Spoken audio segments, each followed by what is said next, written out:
ಶ್ರೀನಿವಾಸಪುರ ತಾಲೂಕಿನ ಯದರೂರು ರೈತರ ಜಮೀನು ಸ್ವಾಧೀನ ಕುರಿತು ರೈತರ ಒಪ್ಪಿಗೆ ಮತ್ತು ತಕರಾರು ಅರ್ಜಿ ಸ್ವೀಕರಿಸಲು ಭೂಸ್ವಾಧೀನ ಅಧಿಕಾರಿಗಳು ಬಂದಾಗ ಕೆಐಎಡಿಬಿ ಭೂಸ್ವಾಧೀನ ವಿರೋಧಿ ಹೋರಾಟ ಸಮಿತಿ ಅಧಿಕಾರಿಗಳನ್ನು ತಡೆದು ಕಾನೂನು ಬಾಹಿರವಾಗಿ ಭೂಸ್ವಾಧೀನ ಮಾಡುತ್ತಿರುವುದಾಗಿ ಆರೋಪಿಸಿ ಕೇಂದ್ರ ಮತ್ತು ರಾಜ್ಯ ಸರ್ಕಾರದ ಕೈಗಾರಿಕಾ ನೀತಿಗಳನ್ನು ಉಲ್ಲಂಘಿಸಿ ಫಲವತ್ತಾದ ಭೂಮಿ ಕೈಗಾರಿಕೆಗಳಿಗೆ ನೀಡುವುದನ್ನು ಒಪ್ಪಲ್ಲ ಎಂದು ಕರ್ನಾಟಕ ಪ್ರಾಂತ ರೈತ ಸಂಘದ ಪಿಆರ್ ಸೂರ್ಯನಾರಾಯಣ ಅಧಿಕಾರಿಗಳನ್ನು ತರಾಟೆಗೆ ತೆಗೆದುಕೊಂಡರು.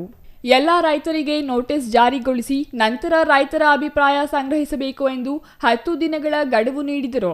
ಈ ಪ್ರತಿಭಟನೆ ವೇಳೆ ಶಾಸಕ ವೆಂಕಟಶಿವಾರೆಡ್ಡಿ ಮತ್ತು ಜಿಲ್ಲಾ ಪಂಚಾಯಿತಿ ಮಾಜಿ ಅಧ್ಯಕ್ಷ ತೂಪಲ್ಲಿ ನಾರಾಯಣಸ್ವಾಮಿ ಸ್ಥಳದಲ್ಲಿದ್ದು ರೈತರಿಂದ ಒಪ್ಪಿಗೆ ಪಡೆಯುವ ಪ್ರಯತ್ನ ಮಾಡಿದರು.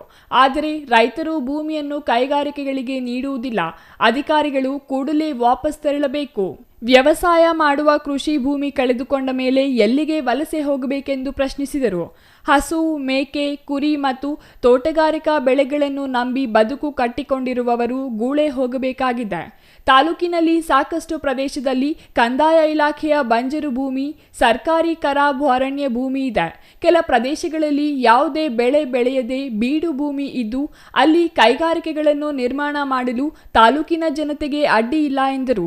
ಯದರೂರು ಗ್ರಾಮದ 1274-75 ಎಕರೆ ಭೂಮಿ ಕಳೆದ ವರ್ಷ 2024 ಏಪ್ರಿಲ್ನಲ್ಲಿ ಸರ್ಕಾರ ಪಿಲುಮನೇರಿ ಪ್ರಾಥಮಿಕ ಹಂತದಲ್ಲಿ ಸ್ವಾಧೀನ ಮಾಡಿದೆ ಅಂತೇಳಿ ನೋಟಿಫಿಕೇಶನ್ ಆಗುತ್ತೆ.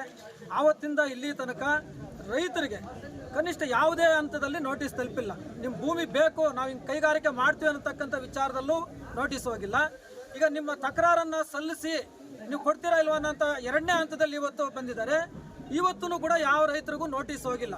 ಹಾಗಾಗಿ ಭೂ ಸ್ವಾಧೀನದ ಅಧಿಕಾರಿಗಳು ಕಾನೂನುಗಳನ್ನು ಉಲ್ಲಂಘನೆ ಮಾಡಿದ್ದಾರೆ ಅಂತಕ್ಕಂಥದ್ದನ್ನ ಇವತ್ತು ಕರ್ನಾಟಕ ಪ್ರಾಂತ ರೈತ ಸಂಘ ಮತ್ತು ಇಲ್ಲಿನ ಹೋರಾಟ ಸಮಿತಿ ಸ್ಪಷ್ಟವಾಗಿ ಅದನ್ನು ಇವತ್ತು ನಾವು ಖಂಡಿಸ್ತಾ ಇದ್ದೀವಿ. 2ನೇದಾಗಿ ಕೈಗಾರಿಕೆಗಳಿಗೆ ನಾವು ವಿರೋಧ ಇಲ್ಲ, ಕೈಗಾರಿಕೆಗಳು ಬೇಕು. ಆದರೆ ಈ ದೇಶದ ಕೈಗಾರಿಕಾ ನೀತಿಗಳು ಅಥವಾ ಈ ದೇಶದ ಪಂಚವಾರ್ಷಿಕ ಯೋಜನೆಗಳ ಆಯೋಗಗಳ ನೀತಿಗಳೇನು ಹೇಳ್ತವೆ ಅಂತಂದ್ರೆ, ಯಾವುದೇ ಸಂದರ್ಭದಲ್ಲಿ ಕೈಗಾರಿಕೆ ಮಾಡುವಾಗ ಫಲವತ್ತಾದಂಥ ಉತ್ಕೃಷ್ಟವಾದಂಥ ಭೂಮಿಯನ್ನ ಕೈಗಾರಿಕೆಗಳಿಗೆ ಬಳಸಬಾರದು, ರೈತರನ್ನ ಒಕ್ಕಲೆಬ್ಬಿಸಬಾರದು ಅಂತಕ್ಕಂಥ ಒಂದು ಸ್ಪಷ್ಟ ಪಾಲಿಸಿ ಇದೆ. ಆ ಪಾಲಿಸಿಯನ್ನ ಇವತ್ತು ಸರ್ಕಾರ ಉಲ್ಲಂಘನೆ ಮಾಡಿದೆ.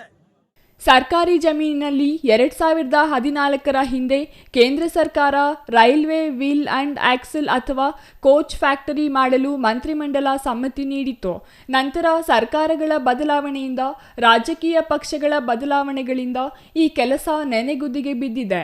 ಪ್ರತಿರೋಧದ ಸಭೆಯಲ್ಲಿ ಹೋರಾಟ ಸಮಿತಿಯ ಯಾದರೂರು ಕೆವಿ ಸುರೇಶ್, ಯಾದರೂರು ರಮೇಶ್ ಇನ್ನೂ ಹಲವರು ಹಾಜರಿದ್ದರು. Ram Charan, CTV news.